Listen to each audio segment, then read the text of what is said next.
Welcome to eviL Pacers Recap Live. We're coming to you after we just watched the Noblesville Boom and the Long Island Nets face off against each other for the rights to some extra lottery balls. Cam Jones, congratulations! Nice, you hit a game-winning three in the NBA with 15 seconds left. After turning it over twice, it was both teams. Neither one of them wanted to get off a shot in that last minute, but Cam Jones did it, and the Pacers won a game despite Rick Carlisle's. Best efforts. I think he tried his best. Tank commander there. I'm Derek Kramer. This is Kyle Taylor. Kyle, what do we even say about that one? My eyes are bleeding. I want to read my texts to you, and we are midway through the fourth quarter. I'm going to read them sequentially. Kobe Brown is back in. Rick knows what he's doing. Potter back in soon. Book it. Or maybe double big if Rick's really feeling himself. I can't believe Rick really tried double big. He really did it. That is the kind of game we were watching. Rick Carlisle pulled out all the stops. He pulled out Jarris Walker. He pulled out Ben Shepherd. Ethan Thompson. Jackson was not in the game, but you know who was in the game? The double big lineup that never works with the Pacers' newest player who doesn't know what he's doing and is not acquitting himself as well as he might hope through 2 games. And Cam Jones, who's missed a ton of time with injury. Rick, maybe against his better nature, putting a ball handler out on the floor. He didn't have to do that. Talon Peter got a lot of run. And he got hot. I thought when he was hitting threes there, Rick might pull him too. All the other two I don't know what we watched. The best well. thing that came out of that game was a Quentin Jackson dunk. That dunk was awesome. It was a highlight that was great. As Quinn Buckner says, and then the depression sets in, as he gave it to us once again after getting hit in the head by somebody passed the ball and hit him right in the face. I don't think we have to talk too much about this game. It was good to see Jarris Walker back. He was struggling early, but played well. But it's hard to take away much from this game when it's the Nets are just so bad. It's one of And the worst basketball teams I've ever watched, to be completely honest with you. Their third quarter, so they get the 18-point lead. And from that point to the end of the game, that's one of the worst 18 minutes of NBA. I mean, what is claimed to be NBA basketball I've ever watched. I mean, I texted you multiple times and I said it multiple times on through social media. Drake Powell is like an elite tank weapon. He might be one of the worst NBA players I've ever seen on the floor, and he played a lot. I told you after he got hit in the face by his own teammate, where they called foul on the Pacers, that it would be like a plus for the Pacers if he was out of the game. Um, yeah, I was more. I told you I was more stressed watching this game than I was watching the Pacers game against the Knicks because that was just win-win. Awesome, awesome game, super fun all the way around. That would have been a much more fun game to talk about. We decided the awards when we get to those. We're going to give awards for the Pacers versus Knicks game instead of this one because uh, just a much better basketball game all around in all the ways. It's hard to take anything from this Brooklyn game. I mean, I've got the box score up. I watched the game. I mean, we had some. I know Jarris finishes the game with a lot of points, 23 leading the team. He also got stood up by Yegor Dioman in the post and lost the ball. He only had 2 turnovers. I No mean, good. for like a high responsibility Jarris game, for him to come away with only 2 turnovers, like that's not something we see when he's been in like this kind of role. I kind of liked Ethan Thompson's game, to be honest. If I was going to pick somebody from this game to give a shout to before we move to the much more fun New York game, I would give a salute, a head nod, and a hat tip to Ethan Thompson. There were multiple rebounds that were like contested free rebounds. 4 Pacers are retreating out of the frame. And this is as like the Nets are really in the first half. The Nets were kind of killing the Pacers on the offensive glass for a minute. And Ethan Thompson he's like staying in the mix. He's trying to drive to the basket. He's taking shots when he's open. I thought he played, for the guys who are in and given the situation, he played pretty well, I thought. And then Talon Peter had a good second half. I thought Talon Peter's first half was awful. It was bad. It was very bad, but like credit to him. Listen, guys come in. I don't want to be all negative here. Guys come in who are at the end of the bench. And if you're Talon Peter, like you got to make your shots. This is the guy who came in and was like leader in true shooting in college last season. And he's like not lived up to that by any stretch. So to see him with like those quick trigger threes, knocking shots down, that was great. And despite the fact that we've lost Derek, I'm going to get to just keep talking about Taylor. I'm back. We switched sides. Now you're gone. Wow. We're just we're losing everybody here. The hellfire is now taking its toll on our internet connections. Let's just be done with this game. Let's move on. Knicks. Let's talk about the Knicks. ET phone home. Career high night. Great job.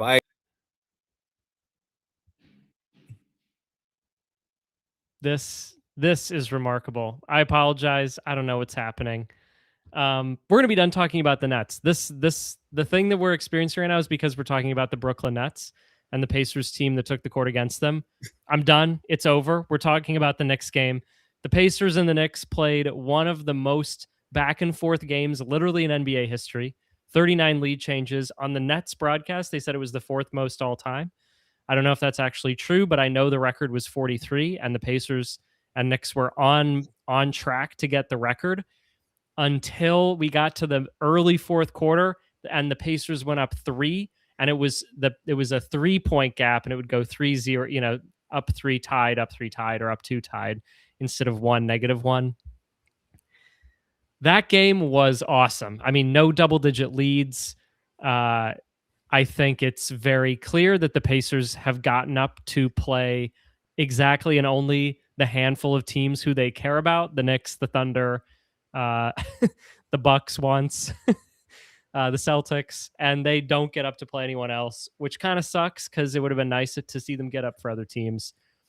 There are like a lot of things you could say about the game that are pretty positive. Pascal Siakam was awesome. Andrew Nemhard turned it on. Where do you want to go with that game? Why don't we just go ahead and jump into the awards with it? We'll give some awards. We'll talk about it. I've watched so much college basketball and then that awful game that like I feel like I've lost a lot of that great one from last night. But we'll talk about that one, the more fun of the two, and Yeah. hopefully What spoiler for the chat. We're gonna move through the Knicks game, and then we've been watching a lot of college basketball and are gonna talk about Boozer, Dybantsa, and Caleb Wilson, who all played in some very exciting games over the last week. Yeah, and it'll be our first impressions of Cam Boozer and Caleb Wilson, and then a second look at Dybantsa because we felt like we didn't see his best game. We wanted to get more on him.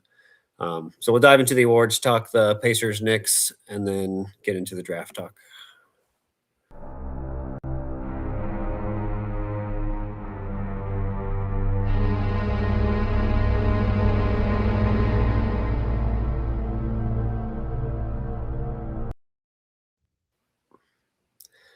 All right, the TJ Awards.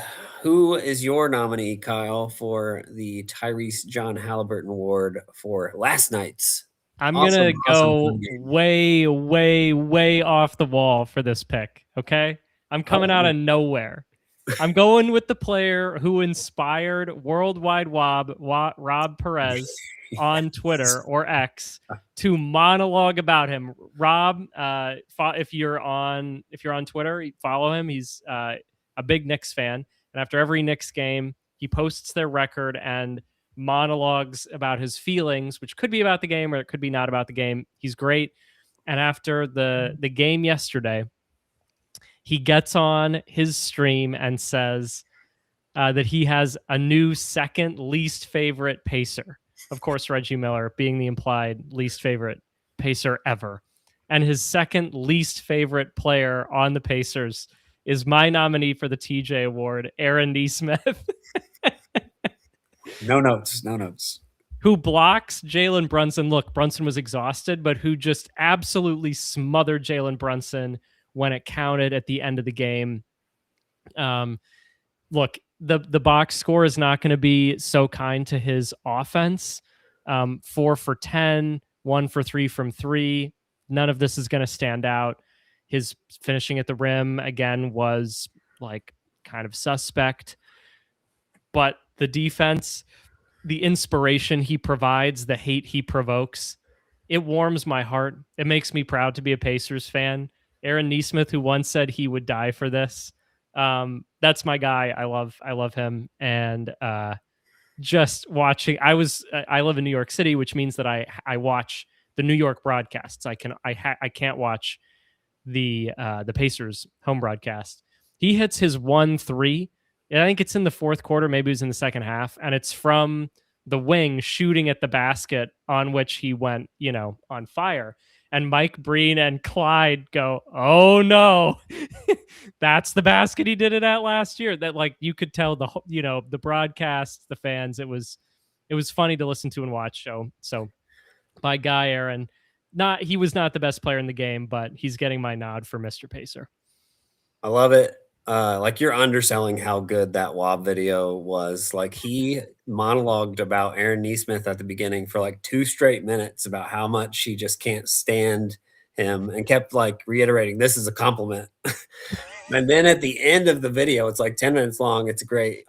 Like we've both talked about like after the game 1, where we like actively sought out Knicks fans stuff to just like watch those. Like we watched I can't remember, Knicks Film Schools was hilarious. I watched everything. I watched Knicks stuff. I watched Pacers stuff. I watched the national stuff. That was an all timer. So I watched Aaron did scar this Jason for life. For life, they've been scarred. I mean, the Pacers literally have scarred the Knicks for life so many times over the years. I mean, they haven't beaten them in a series since 1999. The last 3 of their last 4 best 4 of their last 5 best seasons have been ended by the Pacers in the playoffs. Like, they're very lucky that the Pacers are not going to be there to beat them this year.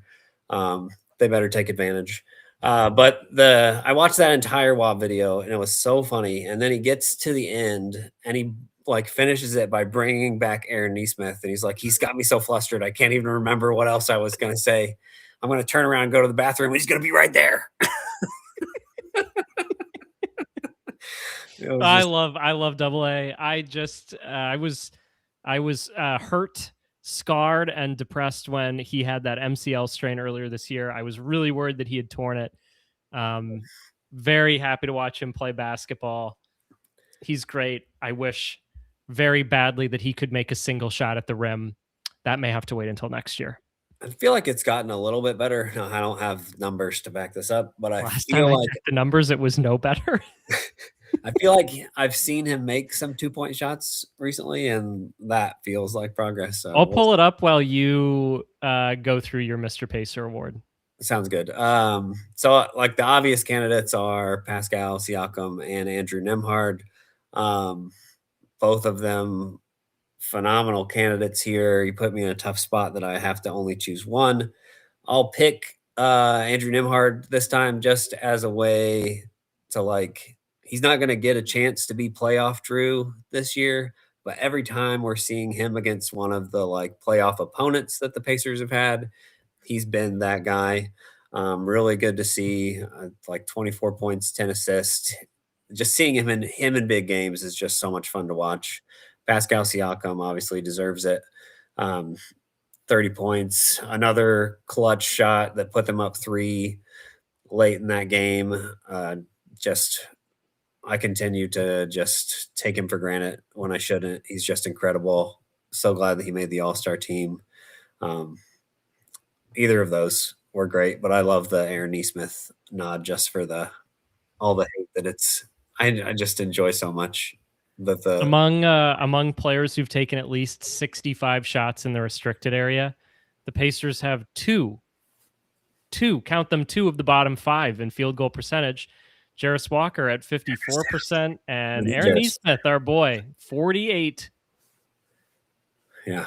Third worst in the league. Ben Matherin's probably up there too, right? But he's no longer. He is up there. I think bottom 20 for him. Yeah. So Pacers have had a lot of trouble in general finishing at the rim this year or anywhere. All right, let's you go ahead and give your second award here. I don't even know what award I want to nominate Quentin Jackson for, but he's getting an award from me right now. I could give him the Hype Train Award. I'm going to give him the TJ McConnell Hustle Award.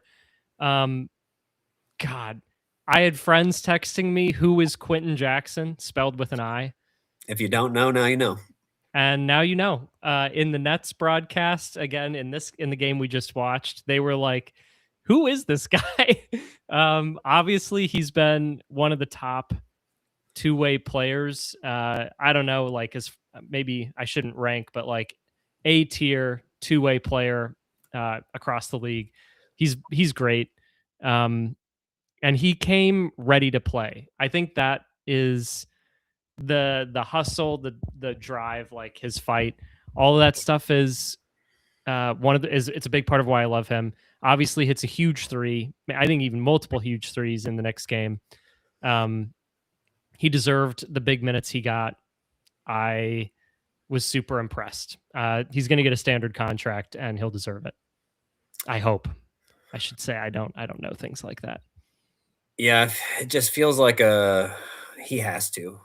Like eventually, I know Tony East has talked about like it's just going to take they have to wait a little while for tax reasons. Like there's no reason to go into the tax to do it. They have plenty of eligible games left on his 2-way contract. There's no need to rush. He deserves it. Like I would love to see it be like a 2-year deal with like the team option, unguaranteed second year type of thing to like give him an opportunity, potentially make the roster next year as well. And then depending on how the roster shakes up, we could see Quentin Jackson be kind of that emergency guard guy that can hop into the rotation on certain nights when needed. Like I'd be comfortable watching him play in certain games like that. Yeah, I undersold it. I pulled up his second half stats from the game yesterday. He was the leading scorer on the team. He played 16 minutes and scored 14 points on 5 shots in the second half and overtime. That's wild. There Totally was wild. a play like he dove on the floor, and I think Yeah. Alvarado And jumped on Alvarado his dived back, on him. Yep. and that woke him up. Like anytime he gets like a little extra motivation from like somebody, like he really plays into that stuff. I feel like we saw that a You can say lot. that about like the whole Pacers team. That's fair, but like Q's like feisty, like quietly, like if he gets a chance to kind of do that kind of stuff, he's all about it. Like I feel like we saw that a lot in Game 82 against the Cavs, which was a similar game to this, but much more fun when there's literally nothing at stake at all, win or lose. Um, but that Game 82, like he went nuts like through the fourth quarter, along with some of those other guys that normally aren't playing. But love Quentin Jackson. Hope he gets that standard contract soon. Okay, so I have to give somebody a nominee for the TJ McConnell Award last night. It Oh, could be the namesake, to be honest. that's what I was thinking. I was like, yeah, probably just TJ is the best choice here. I don't know if we've ever actually nominated TJ McConnell for the TJ McConnell Award, which is funny. Um, yeah, I'm gonna go with TJ McConnell for this. Really fun to kind of watch the Knicks having Alvarado now and like them being on the floor at the same time. It's just just enjoyable to see those two kind of go at each other. The moment where he got shook out of his shoes by Jalen Brunson, fell over, and then but Brunson missed the shot. And then TJ, like as they're running up to the next court, he's like, "Thanks for missing that." Basically, I'm like Brunson is laughing at him. Just love TJ McConnell. He's hilarious. Always hustling, always worthy of this award. I will give my award. All right, since I didn't give Pascal an award, I didn't give Yeah, him. I think you slighted Pascal, to be honest. I thought he was the Yeah, actual best Dom player in Life the had a game. good point though. Like he did miss a lot of free throws, clutch free throws, and he was very unhappy about it during his post game interview. That's a good argument for giving it to Drew over Pascal in the moment. Um, Oh, and Q well, hit the game sealing free throws after the Pacers tried to give it away. Also yeah, overlooking that part of his game. He was just really good. he hit a huge three to put him up 7 that should have basically put it away until they messed around a little bit. Would have been a very different story if they blew the whistle on that potential 4-point play for Brunson at the end there.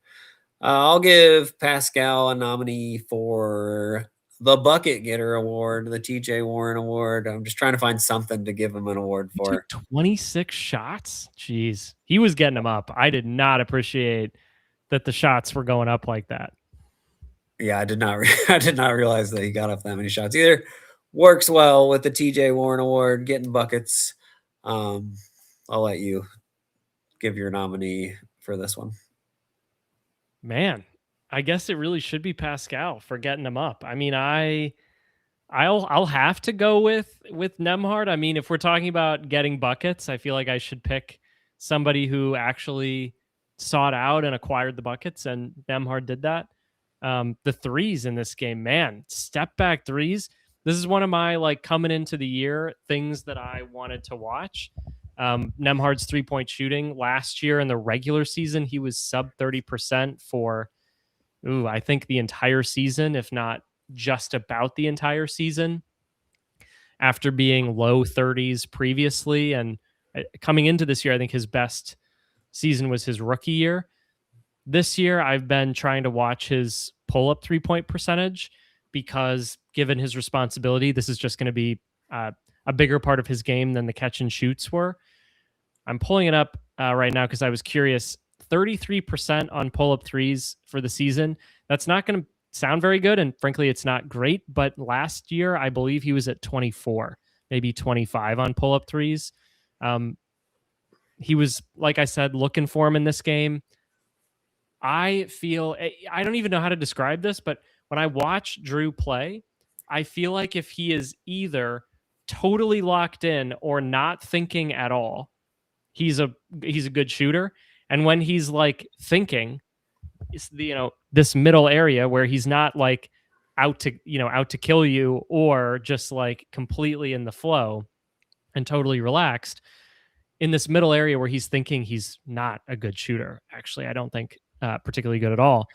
And in yesterday's game, it was those rhythm shots. He had that one drive to the baseline for the baseline pull up two, and the whole motion was continuous. And I knew that it was going to go in when it left his hand. It was like, I think it was Alvarado. He's going to shoot over him, bucket. There's the recent game. I can't remember which one it was, but they pointed out that like the coaching staff like gave him a tip on his shooting during it, and then like after that, like he fixed whatever was going on, and then like hit the lean. Yeah, the leaning forward and like lean into it instead of leaning back as he lets it go. And yeah, he hit like was that the Bucks game maybe where he just like he had struggled for a while and then just like caught fire in the fourth quarter. Yeah, then we got the 4 for 18 Toronto game. Yeah. He was enjoying the being home in Toronto. He was trying to get buckets before, maybe. All right, you ready to go into these draft prospects? Yeah, let's talk draft. So we watched a couple games. I did not catch all of UNC Duke. I watched only the last 10 minutes. I think Derek caught the whole thing. I watched all of BYU Houston, or I should say I watched until maybe like a minute to go when the game got out of hand.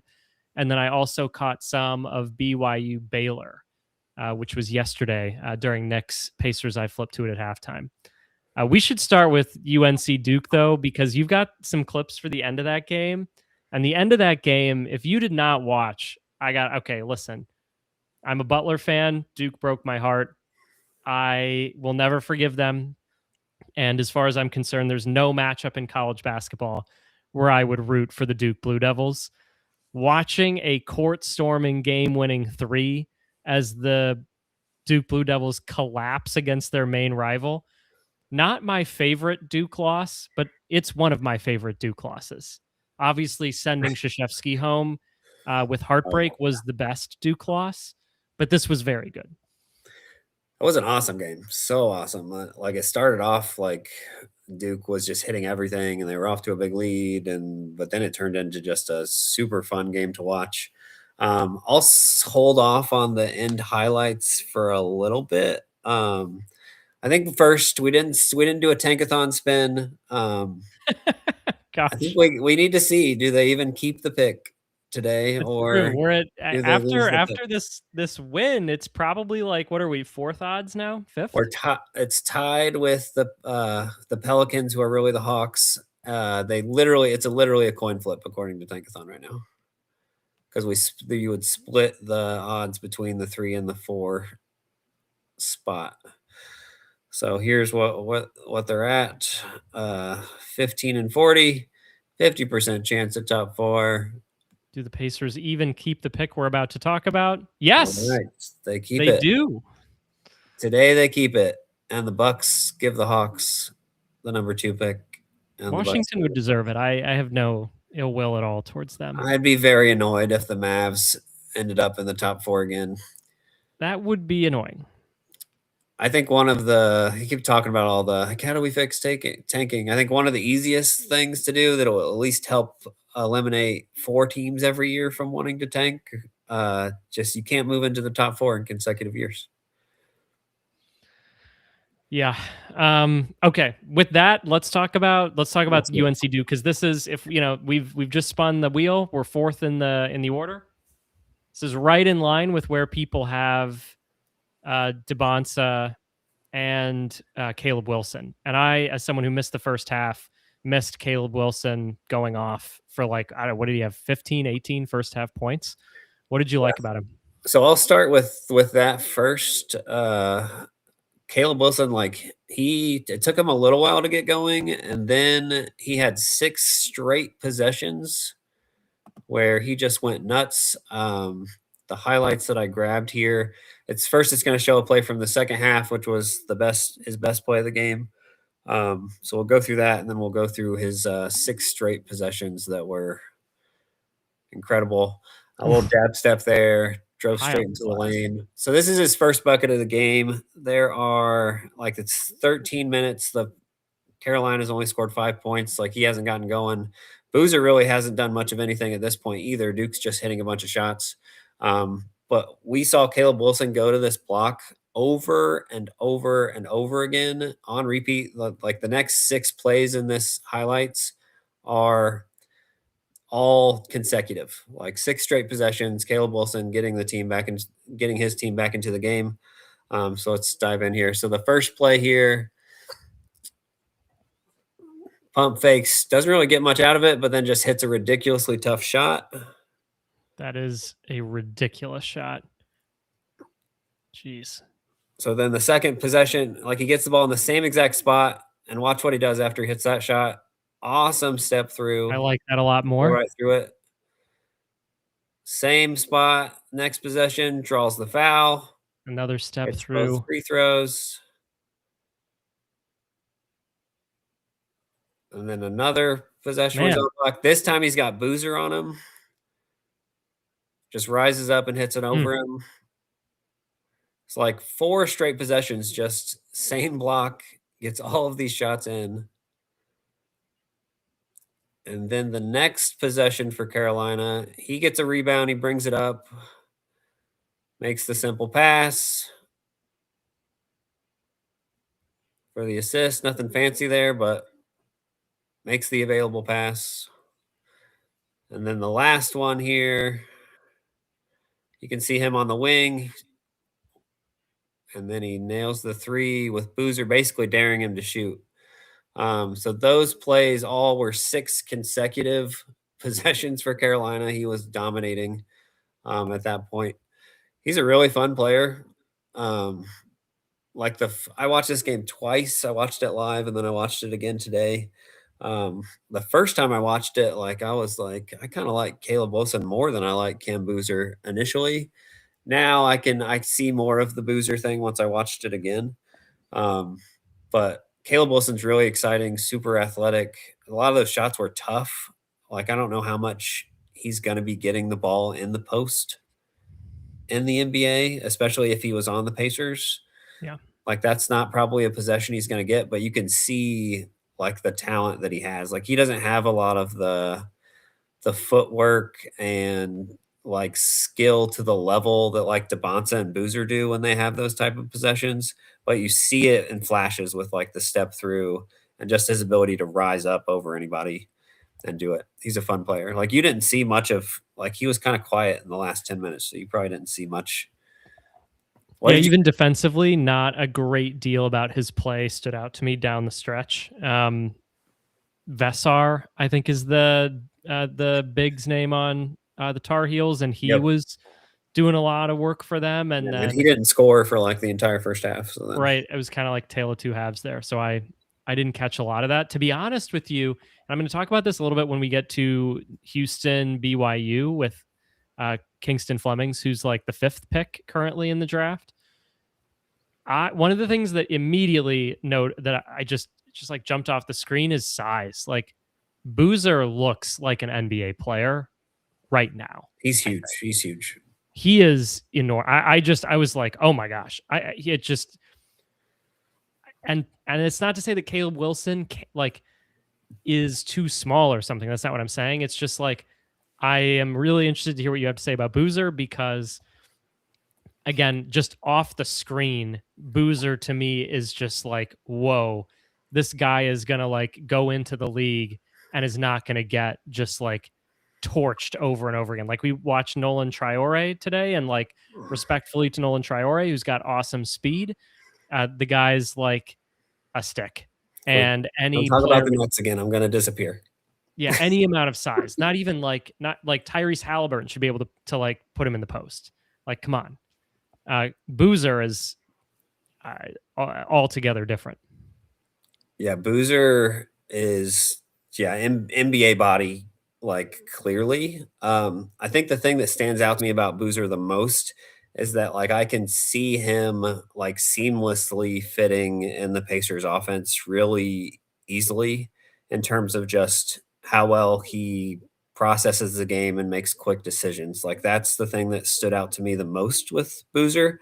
I would be just in terms of the one game that I watched, this is just first impressions. Um, like I'd be more worried about him defensively than the others, at least initially, because while he is like very strong, like he does seem mostly like ground bound in terms of like how his game plays out. Okay. Like his strength is like incredibly functional. Like he's going to be very effective. Like the thing that stood out to me consistently, like defensively, is like he's always in like this super deep drop. And then I don't know how much like I don't think he's going to be able to play like a drop coverage in the NBA. Like I don't even know how much he's going to play. Like you usually only see that from centers, and I don't know how much he's going to be a center either. So that's the big question I have for Boozer. But like offensively, like yeah, he's not going to give you like the crazy 40-inch vertical crazy dunk, but like he's going to be incredibly effective offensively. Like his 3-point shooting is just like so smooth, and he clearly has NBA range already. Like yeah, and every time like he would catch the ball and they'd try to double him. Like he had a couple turnovers where he didn't quite read it right, but like if he sees the right play, like he's making it in an instant. Usually he's processing it so fast. I really liked a couple plays where like he'll get the rebound, make a quick outlet. Like that's an easy one where you see like, yeah, he's gonna know how to find Tyrese ready to go running every time he gets that rebound. Anybody who's pushing up the floor, like definitely see that kind of translation if that was who the Pacers ended up with. Like all of those things are good. I would just by this first impression, I'll be a little worried about the defense, and that's kind of where the end of the game comes in for me. So we go ahead and bring that into play. All right, I got to jump ahead a little bit here. All right, so this video has the last 5 minutes. We're going to jump to about 2:40 left. Okay. All right, so We got a lot of Boozer and Wilson matched up together down the stretch of this game. we did until the very end where for different reasons, both teams kind of tried to manipulate that matchup a little bit. Mm-hmm. Okay, let's see. I remember what this play is starting with. So we got Wilson on Boozer initially here. Boozer sets a nice screen. So this is kind of where you see the processing of Boozer late in the game, where he sees the guy open, just immediately gets the swing, and then it ends up being like it's just a hockey assist, but like he Make saw a the guy right open, play. immediately makes the right play. And then this is where Boozer's defense comes into play. So you'll see on this play, Boozer's going to come up and he's going to be in that super deep drop once they get it over here. So he switches on to the North Carolina big, and now he's going to be in this big drop, and the Carolina point guard just pulls up, into it. hits the three. Like that's the kind of thing you're going to see in the NBA a lot. Like all of these guys are going to be able to make that shot. Like he's not going to be able to be in that kind of coverage. Especially as a 4. I mean, no way. Yeah. So after that play, you'll see Boozer try to do things differently on the final couple possessions, and we'll see how that goes. On this play for Duke, let's see. Trying to remember if there's a possession before. Yeah, so there's one more. I got nothing on that possession. We got one more possession here. So they're going to call timeout. And then they're going to do something. Or am I wrong? I might be wrong. Okay, there's a couple more possessions before. Yeah. We're just getting I mean, this game was crazy. Duke down the stretch got shut out, and UNC just hit 3 after 3. Yeah, so these are the last 4 possessions start now, and now you'll kind of see some different adjustments here. So Boozer gets the ball. He's going to get it back in a second. So he just got Wilson off of him. Shire's going to like signal for the guy next to Boozer to like run out of the play to get Wilson away from it. but the Duke player like doesn't do a good job of that and basically just brings Wilson right back into the play, and it puts Wilson back on Boozer. And they did, I do not think that's what they wanted to happen. But then we get a nice matchup here of those two guarding each other instead. I mean, Caleb Wilson Forces does a tough, everything you could want, everything basically. you'd want. Forces a tough shot. Boozer doesn't make it. Now he's going to call timeout. I think they're gonna go nowhere for a little while first, if I remember this Yeah, correctly. they got to wait a little second. I remember thinking to myself, timeout, and then he walked over and called Yep. timeout. Yep. It's one of those where you're just like a college team, and you can tell that there's not a second action that any of them are gonna like flow into naturally. Okay, so the big thing here, like the last play, you could, in my opinion, I think Shire was trying to say like keep Wilson out of the play. When you see the two possessions for North Carolina, they want to get Boozer involved. Both of these next two plays. So Boozer was in drop before. Now you'll see they're going to switch instead. So they switch here. Caleb Wilson has a mismatch, and he's signaling for the team to swing it over so he can attack the mismatch. Yep. The point guard decides that he wants to attack Boozer off the dribble. He actually beats him on the play, but Boozer does a nice job, gets the ball, slaps it off the knee of the North Carolina player. So, like, he gets beat, but he got his hands onto the play, made up for it, got Duke the ball back. See the replay here in a moment. Yeah, he does. He does get beat. I remember this. Yeah, it's a nice play. So then now Duke gets the ball. So they're going to call timeout, and they're like, hey, we don't want Caleb Wilson on Boozer. So they're immediately going to run something and get a switch. So just like very interesting to me, like one team does not want Caleb Wilson guarding them. The other one, we want Boozer in the action defensively. We want to attack that guy. So they get Boozer the ball. They want the center on him. And Boozer could have made a shot 50-50. I think you said, and I agree, could have been a foul here. He does a I good thought it job was of going to be. attacking it. I thought this was a foul. I stand by it. And then we're going to get another North Carolina timeout. But like the main point for me is just like how the teams were thinking of the other defensively. Like they would much rather avoid Caleb Wilson in that moment, which who wouldn't? I'd much rather have Boozer attacking a center, and he was killing that matchup like the entire second half. Mm-hmm. And then we'll see on the game-winning shot if you haven't seen it. Well, it's different. This is going to be different too because they don't give Caleb Wilson the ball. Boozer did just get the ball, and it's going to be Wilson as the die. He's going to cut to the basket. Yep. And then but they're going to get, but the same thing. They're going to get that switch, and then Boozer's going to try to play up, and then he's going to get beat, and that opens the wide open three. And that was the game.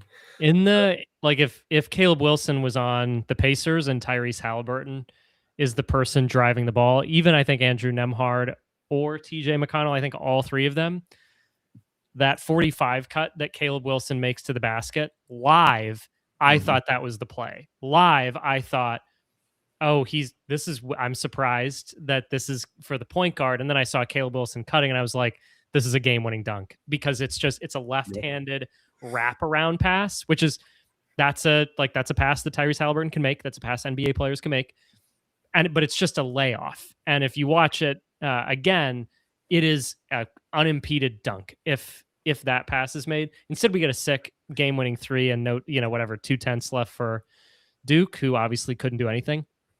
I'm not going to have anywhere near as much to talk about AJ. The difference with Boozer and Wilson was very interesting.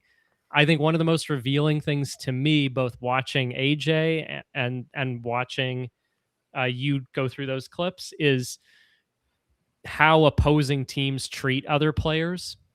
Opposing teams are like panicked about AJ Dybantsa. Yeah. Opposing teams clearly in this case are like get Caleb Wilson the hell out of here. And they are like, and they think Boozer is slow footed on the other end. And they're like, get that guy against a guard and attack it.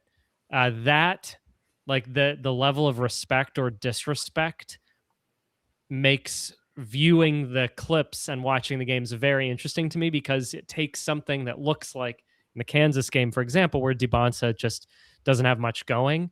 I mean, he's getting enormous amounts of defensive attention because they're so worried about him, and it Yeah, makes it hard to like view in other ways. But these guys command extraordinary defensive attention from coaches who are like focused on it, as clearly Shire and Davis were in this game.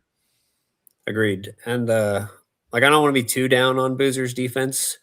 Like, there were moments where, like, you can tell like his strength is an asset on that end. And like, he had a lot of moments where he would stay in front of Caleb Wilson, and Wilson wouldn't like really get much going anywhere. But then there were times where Wilson was just kind of able to rise above him. And like, there were some moments like Boozer was dealing with foul trouble. Like, every big in that game for Duke was dealing with foul trouble. So like, maybe if I watch him in a different game, some of his defensive moments would look different because he'd be more willing to kind of try to get into a play where he can block the shot. Instead, he was mostly just like keeping his hands straight up, trying to avoid fouls. But like, there were good things on that end. And like I said, like you said, the attention thing on the other end of the floor, like, they're sending doubles to Boozer all the time, trying to get the ball out of his hands. So Yeah. a ton of respect that they're giving him on that end of the floor. The end of the game just stood out to me as kind of the dichotomy of how those two teams were looking at each other. Yeah. A really nice play by Hubert Davis to end that game. I just hat tip to him for, I mean, there's three like, shooting is not a terrible option. It's not a great option, but the dump off and the kick to the corner are both wide open. And any game winning shot that's wide open is impressive to me. So that was super fun. My dive on AJ, if you're ready to pivot to that, Sure. is not going to be quite as detailed. I have a couple stray thoughts I want to start with. I watched Duke. Houston's one of the best teams in college basketball. They have what I think Takeathon ranks as the number 5 pick in the draft. I didn't watch his game as closely as I watched AJ's, but Kingston Flemings is a point guard, and like Darren Peterson is a combo guard, I would say. Yeah. Kingston Flemings is a point guard. He's a 1. That's it. And he is listed at 6'4". And I think that's from the bottom of his shoes to the top of his hair. And I think he is 6'2" max. Hopefully he keeps growing, and maybe one day he'll be 6'4". Kingston Flemings, I'm like, I took it in. He had a good game. He's clearly good at basketball. Like, very fun player. Very fun player. Very, very fun player. I tend to really enjoy watching guards play, and I loved watching his game. I don't think there's a world where the Pacers draft him, period. Yeah, that's like, now that they don't have anywhere from 5 through 9, I can't see. And even in the world where like one opinions change, and it's like, yeah, even in the world where the opinions change and Kingston Flemings leaps Caleb Wilson to take the 4 spot, we're so like, I'm generally of the opinion you like take the best player available. Small guard who's going to play the 3rd string point guard, 4th string point guard, like, I don't think that makes any sense.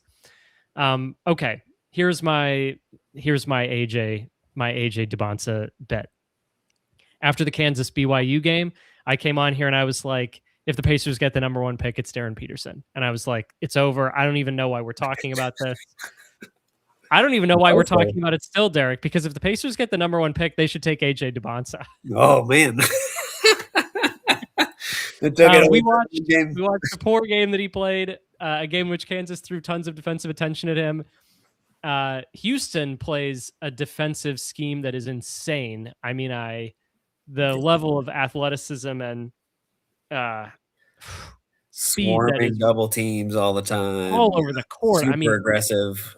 Yeah, to even think of it as like rotations it like makes it sound more simple than it is. It's so taxing. They're throwing doubles and traps all over the court to try and get the ball out of his hands or anyone else's, frankly. It was wild to watch, but I have been, I don't know about completely converted, but like converted. AJ Dybantsa, number one pick. Okay, I think I'm going to start with the negatives for me. Not really thrilled with his defense. Screen navigation, don't see it. Off ball stuff, off ball when he's like one pass away, he kind of reminds me of Ben Mathurin in this way. Like when he's one pass away, you're like, ooh, he's kind of engaged. I don't really love the defense though. I think that he's just obviously he's doing a lot on offense, so I'm not saying Yeah. that's such a bad thing, but he's not going to have the offensive responsibility that he has on BYU in the NBA. Like I watched the entire Baylor game too, because I did want to give like an honest second and third look at AJ A game in Dybantsa. which, by the way, he had 36 points. So we're Yeah, clear. against Baylor, he was 14 for 20, like just unbelievable. Like in they had no chance at stopping him. He was incredible. Really, in both of these games, I thought he was awesome. Defensively, I kind of agree. Like, I feel like part of it is just like I think he played all 40 minutes against Baylor, and like I think he just has to take some Crazy. time and like I think that's why it's kind of hard to tell if with some of these guys, like, how's their defense? Like, if what if they had to actually try in order to stay on the Mhm. floor, kind of thing? Like, yeah, he's just got to conserve so much energy because of just how much he has to do at times. Um, I did like he had one play where he blocked Fleming's, what I really liked in that Houston game. Like he had a couple possessions where they like purposefully put him on a point guard, which I thought was They did interesting. that against Kansas too, and I don't get it. Like I could see it a little bit more in this game. Like he had some moments where Fleming's kind of got him with like some really cool craft where he would like jump off the wrong foot and like have Yeah, a I know little the play you're scoop talking about. layup, super awesome smooth play. But he made it difficult on Fleming's to be able to get like an easy look. And one time he just completely stuffed him. So like I enjoyed that part of his defensive game. But yeah, it's hard to see his like screen navigation. He's just such a big body that's a hard thing for somebody that's that big to like be able to do super well. And I still think he has a little. I said this after the Kansas game, and I definitely feel it after watching two more games. He has a little bit of that like young giraffe, young deer, like limbs are a bit too big for his body every now and then. AKA he's 18 years old, whatever, 19 years old. That's not like a legitimate criticism I'm making. It's just a like he's going to grow into his body. And right now that hasn't happened. Um, and I think that that's part of the screen navigation thing where it's just like his legs and his arms are a little bit too far away. I I can completely see that for sure. Um, I don't know for you, like I mentioned, like that some of his post up stuff like reminds me of Pascal. Did you feel any of that in your second look at him? So the Pascal comparisons, I And mostly just in terms of like his mid range, like the footwork and all of those kind of things, not yeah, everything else. big. I'm really there on the footwork. He has a lot of step through. I love his step throughs and Euro steps. They're really nice. I did not appreciate the degree to which he's a 3-level scorer and like very lethal at all 3 levels. These two games both drove that home. There are a couple shots we saw Caleb Wilson take some where it's just like, man, that shot is really tough. And in the NBA, it's going to be longer, bigger defenders who are going to make that shot 5, 10, 20% harder. And instead of, maybe shooting in the 40s or whatever on such a shot, it's just a little bit worse. So some of the very long mid range, I don't love in his shot selection, but he's clearly capable of making it. That's more a criticism that I'm projecting into the future as opposed to a criticism today. The thing that stood out and what I have clips for is passing. I mean, this is, I said before, And I I was like not guard. expecting, like after the first game, I was not expecting passing to be on my like radar with him, but I And agree this with is you. why this is it. Like if like I know that he's the leading scorer in college. The passing is why I went from I don't quite get it to oh I get it, because on a Pacers team that reads and reacts and moves the ball, where you have to be able to see the next pass and make it and keep the wheels of the offense churning. The reads that I saw him making, we're not talking about like obviously super high level reads, but we're talking about like down the middle, exactly the kind of reads you want someone to make. Not here or there, routinely keeping the offense moving. So that's what I loved. So I'm gonna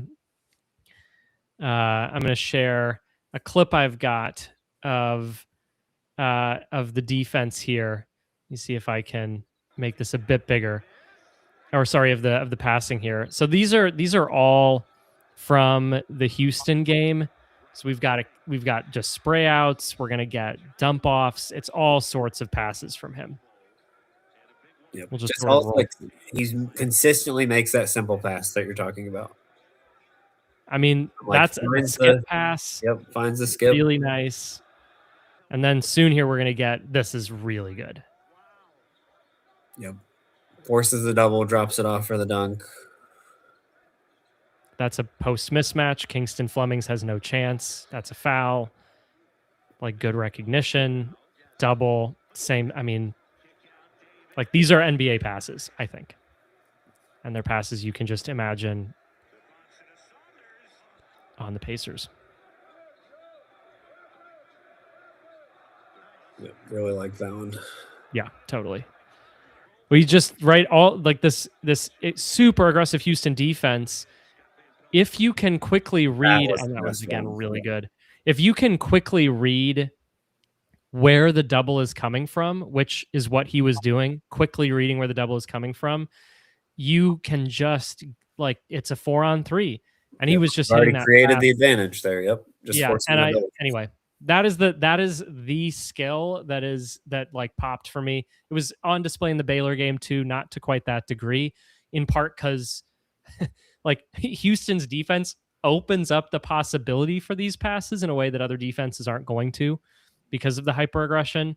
Um, he had like a great poster. He's hitting threes. I mean, I'm just you don't have to. I've become a total convert on AJ Dybantsa. Yeah, honestly, same here. Like when I was taking notes on the BYU Baylor game, like my first like 7 things are all just about the passing. Like it's nice pass to Saunders for a layup, great kick out pass to the corner on a drive for a 3 attempt, another kick out finds Saunders again. I really And like only Saunders, sorry to interrupt, only Saunders is really like when I watch BYU play, only Saunders is like that's like going to lead to a shot the way it would in the NBA. And in the NBA, it's like all of those are leading to shots. And right. some of his BYU teammates are not leading to shots. No, they might lead to shots, but they're not shots that you're like super excited about. But he's still like hitting open teammates that should get the ball in those scenarios. I really like Saunders, by the way. Like So do I. his Wow. defense even like stands out. Like he had a great verticality play on one of these games that was awesome that you just don't see from like a guy that you just like naturally are going to think of as like he's just a shooter. Like yeah, he like ripped a guy. I think it was the Houston game. Mhm. He like ripped a guy on one play, and then the very next play, he blocks a shot in the corner. Super fun guy, and he looks like the Alex Winter from Bill and Ted. Like that's what I instantly think of every time I see him. Um, really like his games, but yeah, Dybantsa's passing consistently stood out to me. One thing we haven't mentioned about it is I like that. Like he'll pass out of a live dribble with his left hand. Like some of those passes are like difficult. One of the ones was I didn't bring it up in the first game against Kansas, but he was driving like baseline and then just live dribble, throws one hand with his left hand and hits a guy in the corner. And the guy in the corner was wide open, but he was not a shooter, as we mentioned, and just he immediately swung the ball. But it was a great play, got a hockey assist. Mhm. Like a lot of really positive things that I wasn't expecting to see from Dybantsa in terms of his passing. So I completely agree with you there on those things. Yeah. Other Yeah. than that, like just the footwork on his post game was what continues to stand out to me. He's just really good at doing a lot of little things that I feel like you don't see. Like it took Siakam years to learn all of these little tricks, and it feels like he's got a bunch of them in his bag already in terms of the footwork that he's able to work in. Yeah, I mean, I said it already, but whatever team drafts him, I'm gonna enjoy seeing what he can do next year because I definitely think there's something really exciting there, like for whatever team gets him. And again, this time when I saw his play and imagined him on the Pacers, I was like, oh wow, this is like uh it's a perfect fit. A perfect fit. Yep. And we weren't there the first one at all. I was definitely like, I don't know. Yeah, and Yeah. we both like we need to see more, and yeah, answered the question for sure.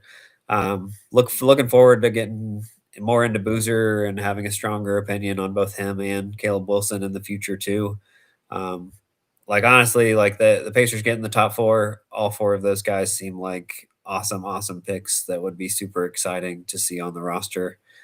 Um, how would you rank the four right now through what you've watched? You already said Dybantsa's your one. Yeah.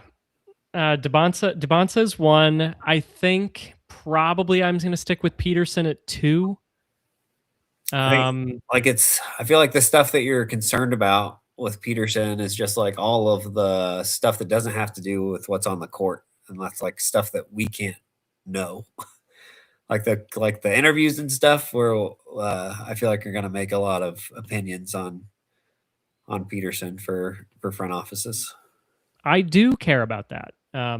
Yeah, like I Just care about making it. It's just like I don't know.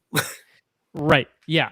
What I'm saying is that there will every team for who drafts in the top four is going to do all sorts of, and they do crazy stuff that's totally unnecessary, but just sort of like basic due diligence stuff. I don't know. I care about the character aspects. I don't think that there's anything about him that's nearly as concerning as other things that people bring with them coming out of college. I don't want to over dramatize the situation whatsoever. At the same time, it would have been fun to see him play against Arizona. And I think he could have played against Arizona. It's weird to be out with flu-like symptoms, but be on the bench. Yeah, I mean, that's what I'm talking about It's just weird. specifically. Yeah. But he's probably number two for me. The Duke Carolina game, I just didn't quite get enough from either to really separate them. When I watch your clips, I probably come out on Wilson 3, Boozer 4. Which and I didn't show a bunch of Boozer highlights, so so that makes sense. Yes, but And there were and you probably saw a lot of Boozer highlights in the plays that you watched. But if I picked out specific stuff about Boozer, I think you might feel differently. I was definitely heavy on the positive Wilson in terms of the clips that I brought to the table. so give me your 1 through 4. Like I'd probably go Boozer 3, Wilson 4. But 1, 2 is tough for me. I might be with you. And I was like for sure like Peterson's 1. But now I feel like I need to watch Peterson more. So He needs to play. right. And that's the thing. Yeah. And maybe I just need to go back and watch a game that he did play. Yeah, same. But yeah. Oh, for now I'll go with Dybantsa then Peterson, but both of those guys seem very, very good. Like I said on the previous one when we talked about prospects, like I've seen all three of those guys at one, different people that I like that do draft stuff. So yeah, they're all very good players. Yeah. Well, hopefully the Pacers will keep the pick. 50-50 chance lives on. When we spun the wheel tonight, we kept the pick, but there's really not much to say. Like you're like calling a coin flip and like the penny's in the air and it could be heads or tails and that's just it. If the Pacers start winning a bit more, I am going to start getting a little tense. We've got Washington coming out of the All-Star break. Tense. The Jazz are winning. That's a good thing. They're beating the Kings, but like I'm honestly on the point where like the The Kings Kings are just hopeless. they're hopeless. They're going to be at the bottom.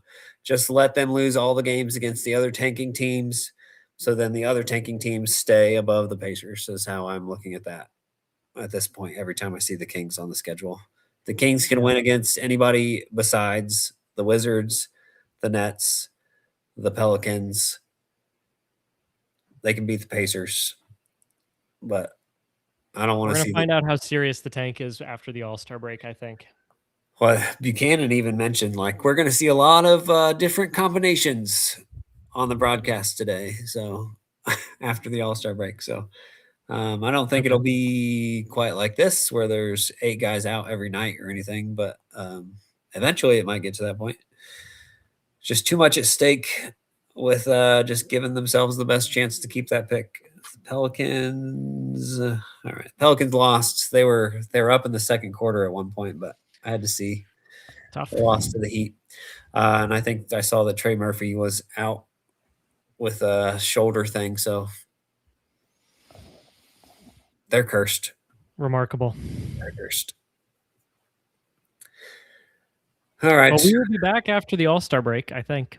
Yeah, we'll be back after the All-Star break. We'll try to figure out some more prospect stuff to cover. Yeah, and hopefully the Pacers keep the pick. I have to eat a tweet. I said the healthy Pacers were too good to tank. Apparently, the tanking Pacers are still too good to tank against the Brooklyn Nets. That team, I'm telling you, that team is so bad. I just don't even know what to say. They're so bad.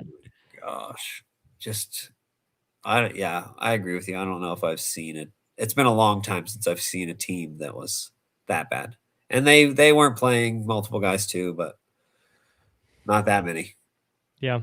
Shout out to Day'Ron Sharpe. He's good. Yeah, it's true. Well, until after the All-Star break, Pascal Siakam, stay healthy. I'm Kyle. This is Derek, and we will see you in a couple weeks.